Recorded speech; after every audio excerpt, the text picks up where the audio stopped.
Terima kasih pemirsa, Anda masih bersama kami dalam Kominfo Newsroom. Pemirsa, Kementerian Komunikasi dan Informatika berkolaborasi dengan Asosiasi Game Indonesia menggelar Game Developer Exchange 2022 yang berlangsung di Bali. Selain mendukung perkembangan ekosistem industri game tanah air, acara ini juga bertujuan membangun infrastruktur digital di berbagai daerah di Indonesia.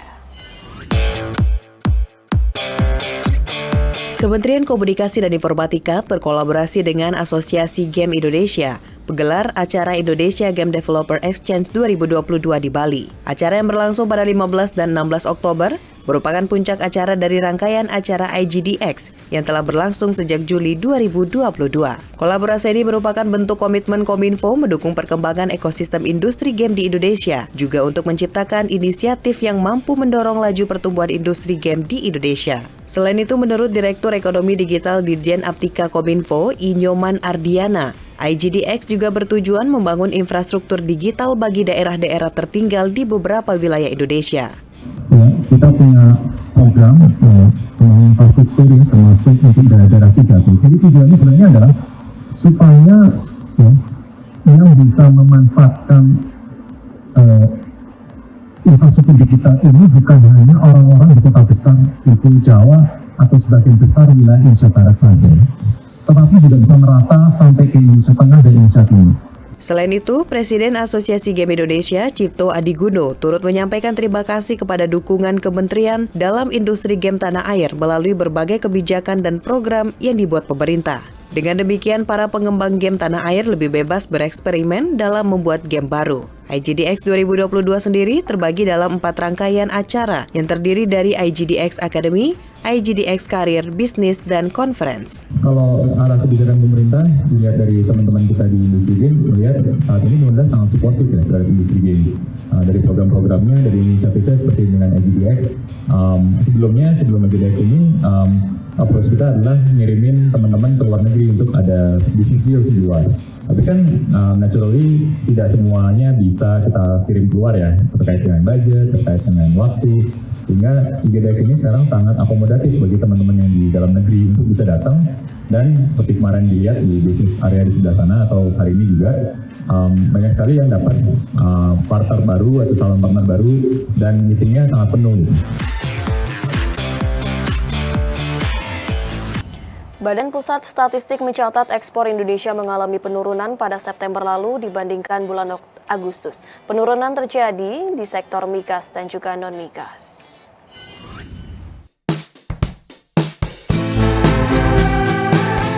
Badan Pusat Statistik mencatat ekspor Indonesia pada September 2022 sebesar 24,8 miliar US dollar atau turun sebesar 10,99% dibandingkan dengan bulan Agustus 2022.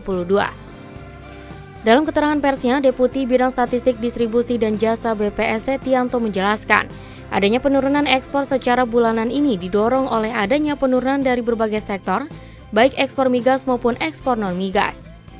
Untuk ekspor migas turun 21,41% didorong oleh melemahnya ekspor komoditas gas dan hasil minyak, sedangkan untuk ekspor non-migas turun sebesar 10,31%, karena peran komoditas lemak dan minyak hewan atau nabati turun sebesar 31,91%.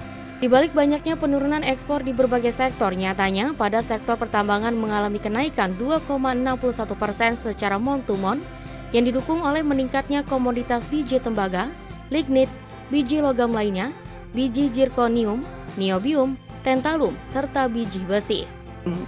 Pada bulan September 2022 ini secara month-to-month, kalau kita lihat secara sektoral, ini seluruh sektor mengalami penurunan kecuali untuk sektor pertambangan yang mengalami peningkatan.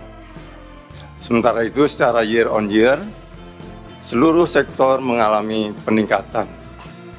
Untuk migas, ini turun sebesar 21,41% secara month-to-month, utamanya didorong oleh penurunan ekspor komoditas gas dan hasil minyak. Kemudian untuk pertanian, kehutanan, dan perikanan, ini turun sebesar 8,65% secara month-to-month. Ini juga utamanya didorong oleh komoditas sarang burung, kopi, rumput laut, ganggang lainnya, hasil hutan bukan kayu lainnya, serta tembakau. Untuk pertambangan yang mengalami peningkatan atau naik sebesar 2,61% secara mantuman, ini utamanya didorong oleh komoditas biji tembaga, lignit, biji logam lainnya, biji zirconium, nobium, tantalum, serta biji besi. Kepala BMKG Dwi Korita Karnawati merilis laporan cuaca sepekan terhitung 2 hingga 8 Oktober dan 9 hingga 15 Oktober. Dalam pernyataannya, Kepala BMKG menyebut potensi cuaca ekstrim akan berlanjut hingga 21 Oktober 2022. Kepala BMKG Dwi Korita Karnawati menyampaikan sejak 29 September yang lalu, BMKG telah mengeluarkan peringatan cuaca ekstrim sepekan untuk periode 2 hingga 8 Oktober, dilanjutkan dengan 9 sampai 15 Oktober 2022, di mana potensi cuaca ekstrim tersebut diperkirakan masih terus berlanjut hingga 15 sampai 21 Oktober 2022. Berdasarkan hasil analis terkini, BMKG menunjukkan bahwa dinamika atmosfer di wilayah Indonesia masih signifikan memicu potensi cuaca ekstrim di berbagai wilayah Indonesia. Ditunjukkan dengan adanya siklon tropis Soncha, gelombang ekuatorial, awan cumulonimbus, serta gelombang tinggi perairan Indonesia. Berdasarkan kondisi tersebut, BMKG memprediksi adanya potensi curah hujan dengan intensitas sedang sampai lebat hingga disertai kilat atau petir dan angin kencang. Selain itu, Kepala BMKG juga menyampaikan kepada kementerian terkait, pemerintah daerah hingga masyarakat untuk berwaspada dan bersiaga terkait wilayah yang rentan terjadi banjir, longsor, serta angin kencang. BMKG merekomendasikan beberapa antisipasi dan mitigasi yang perlu dilakukan baik oleh stakeholder pihak terkait, pemerintah daerah, ataupun masyarakat, ataupun kementerian lembaga terkait.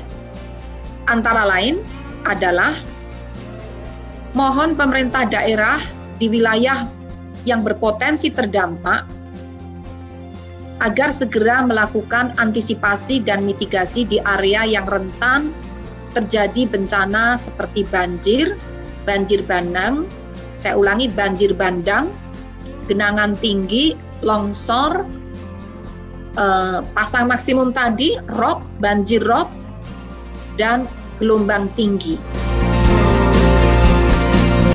Kita beralih ke informasi lainnya pemirsa, peringati Hari Cuci Tangan Pakai Sabun Sedunia yang jatuh pada hari ini, Menteri Kesehatan Budi Gunadi Sadikin mengimbau agar masyarakat, khususnya anak, untuk membiasakan diri mencuci tangan. Menkes menilai sabun dan sanitasi mampu menurunkan dan mencegah infeksi, serta menekan angka kematian anak.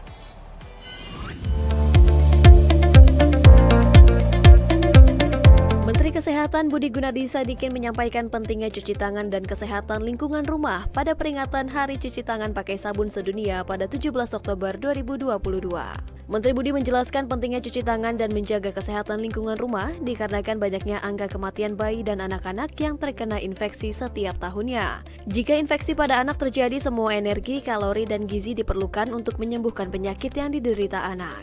Sabun dan sanitasi pada masyarakat sangat penting diimplementasikan untuk menurunkan dan mencegah infeksi, serta akan menurunkan angka kematian anak dan prevalensi stunting. Dan sanitasi total berbasis masyarakat sangat penting untuk kita implementasikan karena dia bisa menurunkan infeksi, mencegah infeksi, dan itu akan menurunkan angka kematian anak dan akan menurunkan prevalensi stunting.